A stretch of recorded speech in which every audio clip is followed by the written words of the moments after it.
அபி and Madan பத்தி நான் ஒரு இன்சிடென்ட் இங்க ஷேர் பண்ண விரும்புறேன். அபிக்கு மதனுக்கு எந்த அளவுக்கு இந்த ஸ்கிரிப்ட்ல கன்விக்ஷன் இருக்குன்றதுக்கு. ஸோ ஷூட் எங்களுக்கு இன்னும் போயிட்டு இருந்துச்சு. We were still shooting and at that time இண்டஸ்ட்ரியில் இப்போ இந்த ப்ரோமோ ட்ரெண்டாக இருக்கு இல்லைங்களா. ஸோ ஒரு ப்ரோமோ பண்ணலாம் எங்களுக்குள்ள ஒரு டிஸ்கஷன். ப்ரோமோக்கு ஒரு ஸ்கிரிப்ட் நாங்கள் ஒர்க் பண்ணோம் அண்ட் ஏதோ ரீசனுக்காக இல்லை தம்பி அந்த ப்ரோமோ வந்து எங்களுக்கு மூவே ஆக மாட்டேங்குது. ஸோ ஒரு மீட்டிங், ஒரு சீரியஸ் ப்ரொடக்ஷன் ஹவுஸில் ப்ரொடியூசர்ஸோட உட்காந்து ஒரு மீட்டிங் எல்லாரும் உட்காந்தோம். அண்ட் அந்த மீட்டிங்ல வந்து ரெண்டு விஷயம் I have to highlight something Abhi did and I have to say what Madhan did.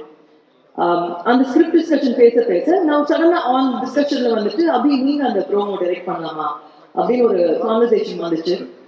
I have to tell you, Madan being a first-time director and Abhi being a successful director, ஒரு எங்கேயுமே ஒரு doubt கூட Madan அபியோட involvement R contribution ஒரு டைரக்டரா இந்த படத்துக்குள்ள வரக்கூடாதுன்னு he did not shoot that promo for us because he wanted Madan to get the full credit of being a director.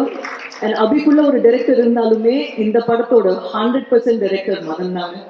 So அது அபியோட heart I really appreciated on that day. And Madhan வந்து அந்த promo வந்து சுத்தி பேசி எனக்கு இந்த promo எடுக்க வராதுன்னு சொன்னாங்க. அது ஒரு ப்ரொடியூசர்ஸ் 2 பேர்கிட்ட அது சொல்றதுக்கே ஒரு டைரக்டர், ஒரு ஃபர்ஸ்ட் டைம் டைரக்டருக்கு ஒரு கட்ஸ் தேவை.